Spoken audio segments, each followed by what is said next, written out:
There she goes, looking good.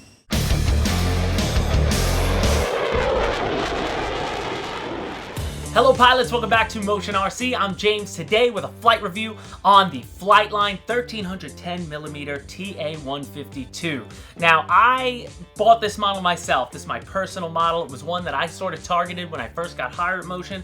I really liked the shape of it. I liked the fact that it was a different Warbird from other ones you've seen on the market. Obviously most of the German foamies you're going to see are FW190s and BF109s, but I really just dug the look of this. I like those long wings. And doing some history on the TA-152, you can see that this thing could have been a bad boy had it been released a few years earlier. It sort of came out towards the end of the war, never really got a chance to shine, but I think we did it justice here in this foam version of the TA-152. So now, for this flight review, you're gonna see I'm flying it on a 2500 Admiral Pro 4S, and I will say, just be careful when you land this bird. You definitely want to drive it home. As you'll see now, the first time I went out to film the flight review, we had a great flight, coming in for that landing. Crosswind got me, my nerves got me, and I stalled her nosed into the field. So it happens to the best of us, a little hanger rash, but she looks perfect. I grabbed a little paint from Home Depot, some paint match,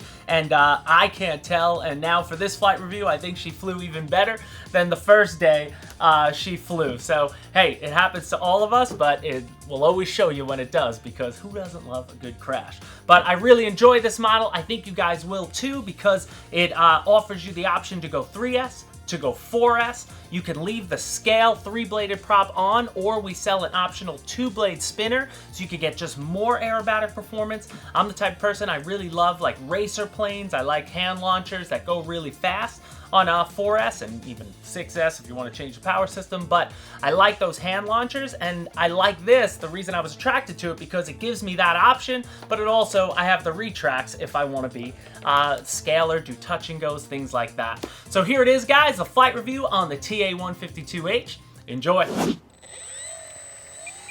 So as always, I like to hold up elevator as I taxi, keep the tail on the ground.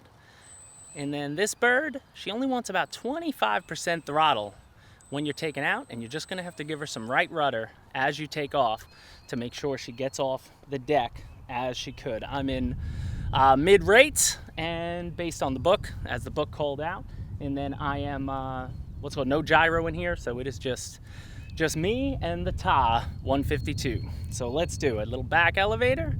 Ready, Alex? Taking off. I'm gonna give a little right rudder as we go. Now I'm about 25% throttle, and you see, she lifts right off. And I'm working on my scale takeoffs, because with me, with tail draggers, that is the toughest thing to do, is get that nice scale rollout, but you just get better and better, and I feel like I'm like everyone else, like playing golf. Sometimes you get the perfect one, you feel like you could do it every time, and then the next time, you don't have it.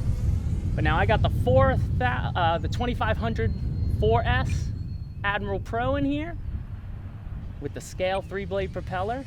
Look at that speed. As I believe I was saying, because I've forgotten now what I said in the intro, but the reason I like this bird is because it resembled like a sport racer.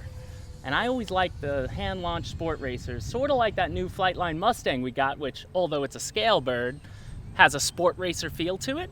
And what I liked about the TA, what attracted me to it, was that it looks like that, but you get the landing gear. And the fact that it was once a real scale bird, I appreciate that. Some of the German planes were awesome, and I can only imagine what the TA-152 would have been like had it came out earlier in the war. Could it have been a difference maker against Mustangs and things like that? We'll never know. History will tell the tale. But let's come in another nice fast pass. Open her up.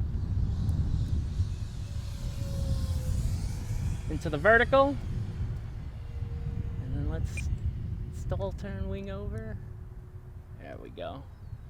Coming down, gonna come through for a loop. Bring the throttle back. Nice. And then we'll turn it and burn it. I love it. Nice roll rate on her. And I like to stay at mid. I don't really play with my rates too much. just because once I see it flying well, that's sort of where I keep it. But we're getting, the wind here is coming across at times, but then it's pretty much down the runway. So let me slow her down. I'm gonna bring in full flaps. Let's see how she does nice and slow. Look at that, about 25% throttle. Can't beat that, slow, stable. Let's get the flaps out of there. Bring the throttle up, nice. Now you could work on your coordinated turns. Definitely apply a little rudder into your turns, keep that wing nice. Bring the throttle back, and let's show pass. Nice. So she'll fly nice and slow. I can only imagine what she's like on 3S. If I have a model that can fly on both 3 and 4S, I tend to always fly it on 4S because I like to go a little fast, but the beauty about a scale Warbird, you don't have to fly it too fast. She just looks beautiful. And you can see we're getting wind rock when we're above these trees here. The wind can be different. So let's drop the gear. We're gonna come in low, practice approaches. Now about 50% throttle.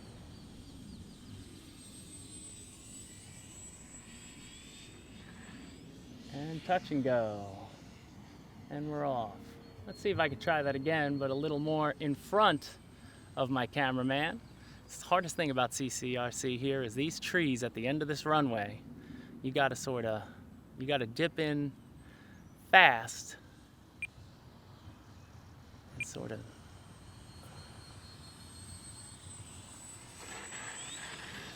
there she goes, looking good. She has the power to get up, bring the gear back. Now I have the timer set for 5 minutes on a 2500. From what Alpha was telling me, this is the pack that the TA likes the best, and I think it is the same weight as a 3000 4S, which is nice. So let's go up, vertical,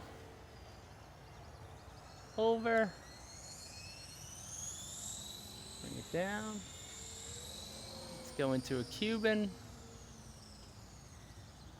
Look at that, nice agility. I love this aircraft. I had fun with it the first day. I'd flown it 3 or 4 times before we decided to put the cameras on it, and of course when the cameras are on it, I got in my head, and that's what caused me a crash. Won't blame the wind, that was full pilot error, so I'd be calling my CS team, sorry there's a problem with the plane. I'm just kidding. Bringing her in nice. I'm not sure where my timer is. Oh, there we go. So I feel the timer, I'm dropping the gear. I'm gonna go half flaps, and I think I'm just gonna do a dirty pass first. Work on an approach.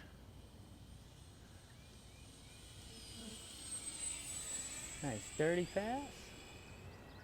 Now we're gonna get up and go, and hopefully we can land her nice for you. Now what I said before, what I learned, you just gotta drive her home. Even at like 50% throttle, maybe a little more give or take, depending on the wind you got that day. There we go.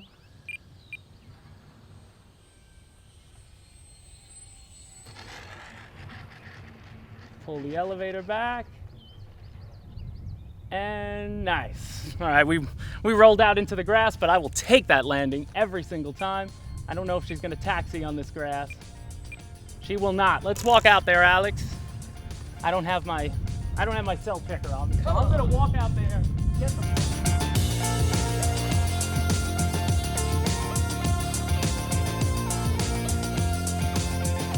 32%. So you can get some pretty darn good flight time. Do you see it there? Tilt up. Up. There you go. Like that. Yep. So can't beat that. 3.7 volts. Looking good. Put the transmitter on.